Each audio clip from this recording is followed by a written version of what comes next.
It arrived on a rainy Tuesday. A single envelope, cream-colored, elegant, handwritten in a script so familiar it made him freeze. Jonathan Everett turned it over in his hand, heart thudding. There was no return address, but he knew who it was from. Inside was a letter. Greater than, "Hello, Jonathan. It's been 10 years since you buried the truth. Did you think I wouldn't come back? Love, Claire." Jonathan sank into his leather chair, the color draining from his face. Claire Whitmore had been gone a decade. Presumed dead. Presumed buried under the lies he had carefully constructed. The betrayal wrapped in contracts and courtrooms, in whispers to the right people. At the right time. He thought he'd buried her along with the company scandal that took her father down. But Claire had always been smarter than him. And now she was back. 10 years earlier, Claire was the heir to Whitmore and Company, one of the city's most prestigious family-run firms. Jonathan was her fiancé, a clever lawyer who had come from nothing and wanted everything. She trusted him. He played the part well. Charming, supportive, a shoulder to lean on. As her father grew ill and the board grew restless.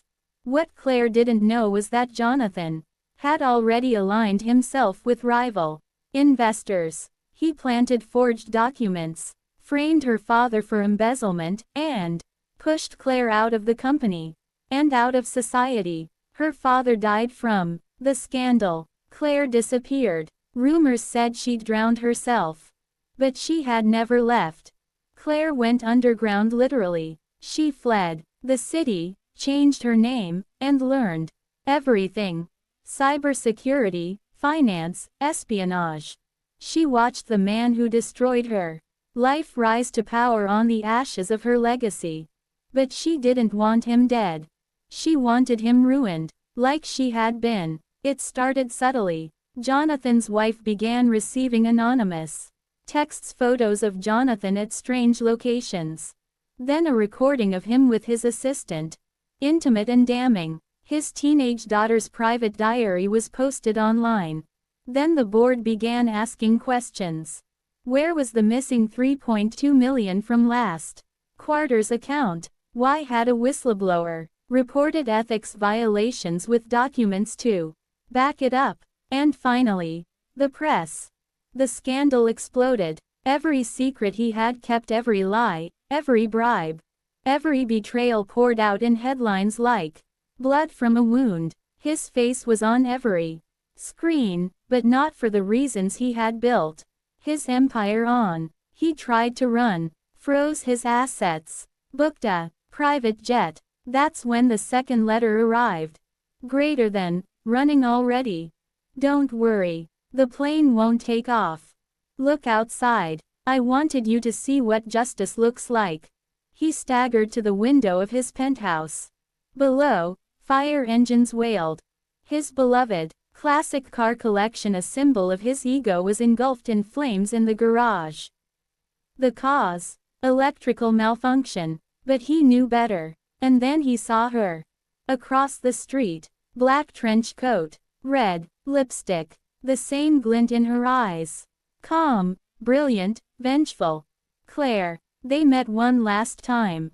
She found him sitting in the ruins of his home, face streaked with tears, his hands shaking. Why? He whispered, voice hoarse. You could have just killed me. Claire sat across from him. She slid a flash drive across the table. Because death is easy, she said, her voice as sharp as broken glass. You don't learn anything from death. What's on this? Everything. Every transaction. Every lie. Every confession. He reached for it. She stopped him with a smile.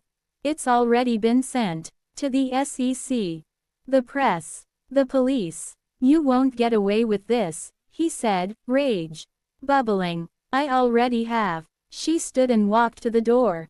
Before she left, she looked back. You took everything from me. Now you'll know what it feels like to lose everything and still be forced to live. The next morning, Jonathan Everett was arrested for corporate fraud, insider trading, and obstruction of justice. The media had a field day. His family disowned him. His empire collapsed. And Claire, she vanished again. Only this time, she wasn't running. She was watching and smiling, because revenge, when served cold and calculated, tasted like justice.